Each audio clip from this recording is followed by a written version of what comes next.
Hello guys, welcome to another virtual biology lesson. Previously we have been talking about plants uh, that reproduce using spores, just like fungi. Those are mosses and those are pteridophytes. And today we're going to talk about organisms that evolutionary wise they are much more developed. They are younger generation of plants that have developed a very specific way of reproducing, which is seeds. And guys, most of the plants that you will see around you are seed plants. They are much more complicated than mosses and pteridophytes. By the way, mosses and pteridophytes are called cryptogams.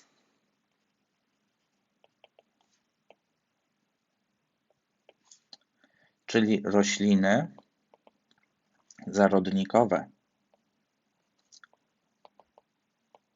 which means that cryptogams they create spores in order to reproduce. Plants that, apart from roots, stems, and leaves, create also flowers are called flowering plants or more commonly seed plants.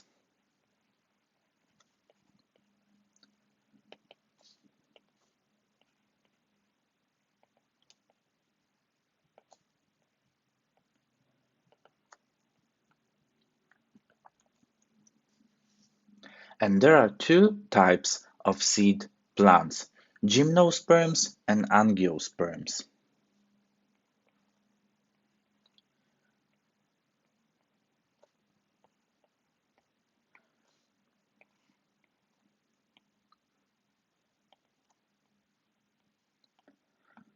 Gymnosperms po polsku nagonasienne, angiosperms okrytonasienne.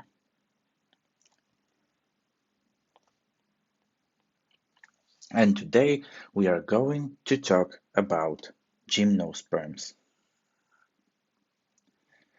Flower, as such, allows the plant to sexually reproduce, and the seed provides them survival and spreading. Every single seed contains an embryo of a plant that is protected by a protective shell. Unlike spores, as I mentioned before, seeds don't germinate right after falling down on a damp piece of ground. Instead, they are on a standby mode when they are carried by wind, animals, or water to a place where they have perfect conditions to germinate.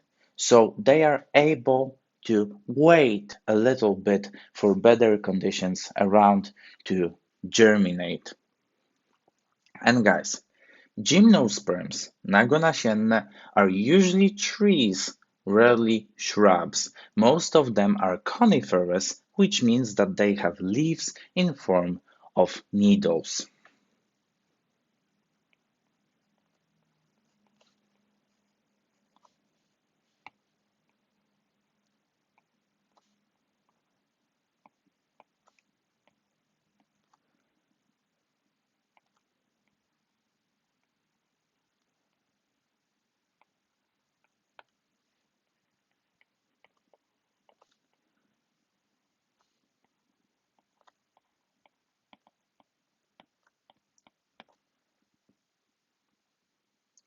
Conifers, which are once again trees that have needles that have leaves in form of needles, are evergreen.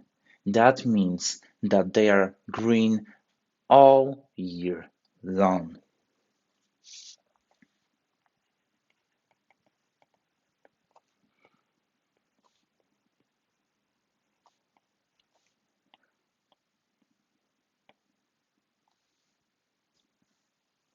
Po polsku zimozielone.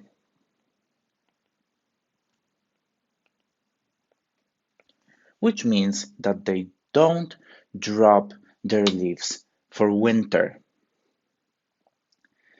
And that is the strategy for survival in the regions where they originate from. They come from very cold regions of polar climate zone. The vegetation period there is not long, so conifers don't drop their leaves to start vegetation immediately after the short spring has came. Their leaves are also covered with wax, and trunks are protected by a thick layer of bark, which combined make conifers extremely resistant to frost and droughts.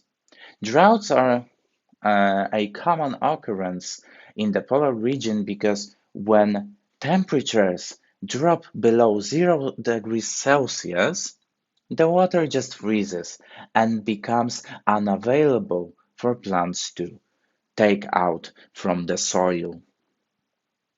So guys, let's take a look at pine, an example of gymnosperms. To jest sosna. And guys, here we have a picture of a pine, and basically pine can be divided into two parts.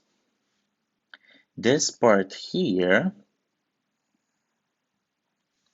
and this part here. Here we have the trunk and here we have the crown. A trunk is just a stem covered with bark made of wood, and crown is the place where the trunk releases many branches and many stems just divide into more and more of tinier ones. And guys, leaves are in a form of long, stiff needles. Below the ground, which we can't see here, is the taproot system. And taproot system is necessary for huge plants like the pine because it gives the greatest support and prevents the tree from falling down. Although sometimes when a hurricane hits the plant, it is possible that it's so strong that it just rips the whole tree from the ground. Pine is monoecious, which means that it creates male and female flowers separately, but on one plant. So one tree creates two types of flowers, and here we have them. And guys, on the left, we have an example of a male flower.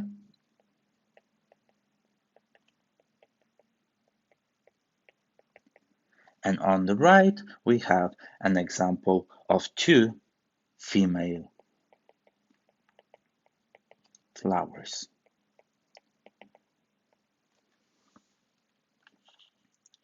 And guys, individual flowers, in case of a male flower, are gathered together, creating inflorescences.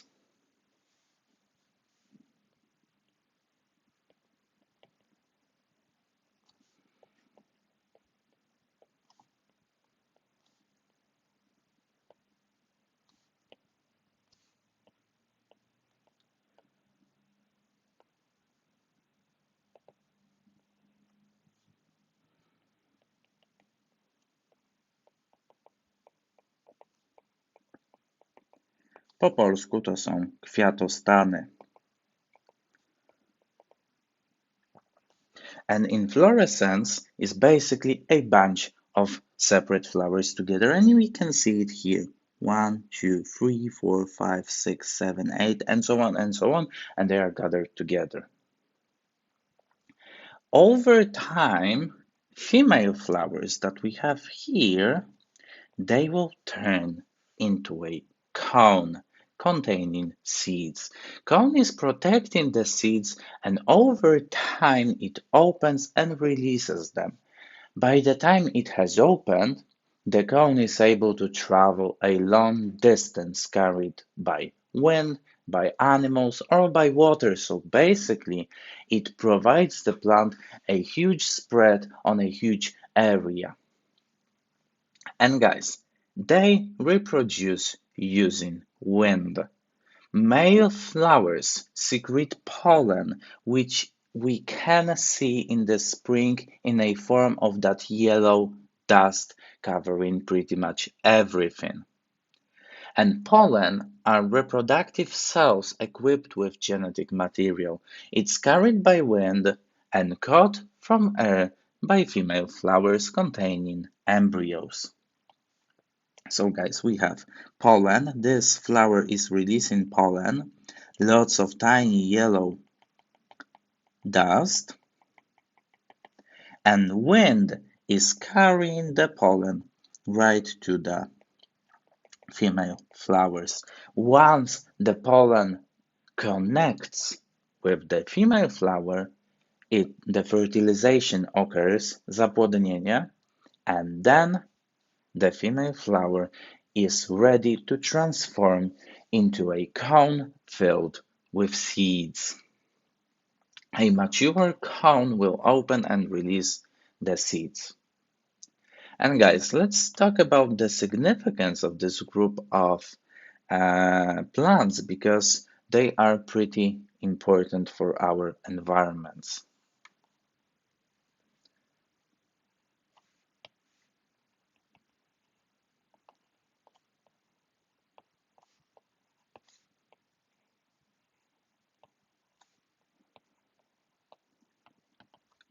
First of all, they are important element of forests.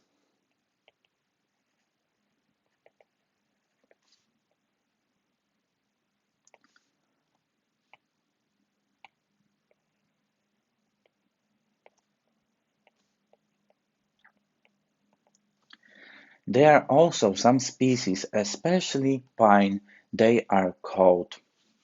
They are one of the first species of plants that enter a certain area, which means that after the mosses and lichens have created a layer of soil, pines would be the first to enter this area.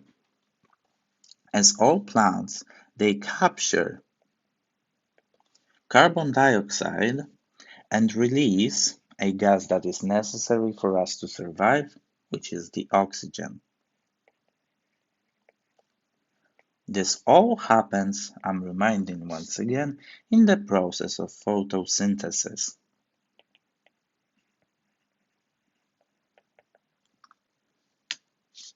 They are also source of food for animals.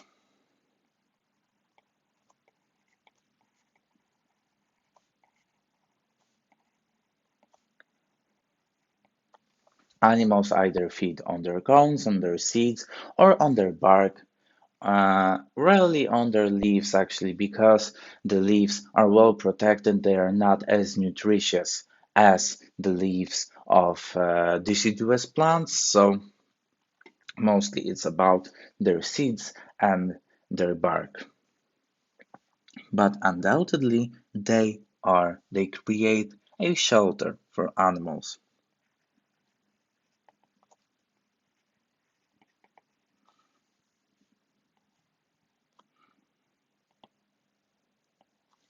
Basically, together, trees and shrubs, they create forests, and forest, as we know, is a home to many, many animals. Also, gymnosperms are good in flood prevention.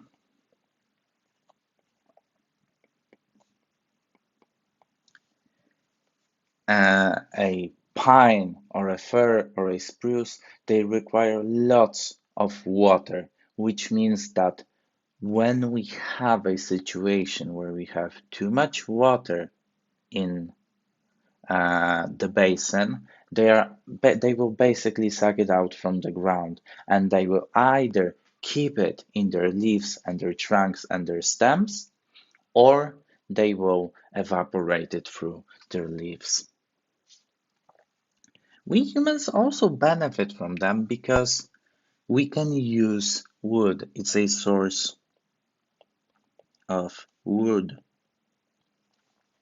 and wood used for construction, furniture making, paper making, and basically anything that we can imagine. Especially pines here are important because they grow quickly and they are often used as a source of cheap and quick growing wood. They are also source of medicines because young and soft, not mature twigs of pine, for instance, are rich in vitamin C and other chemicals that help to cure some diseases. They basically help our immune system. And of course, guys, decorative purposes. We use them, we plant them because they just look nice and we want to have them in our neighborhood.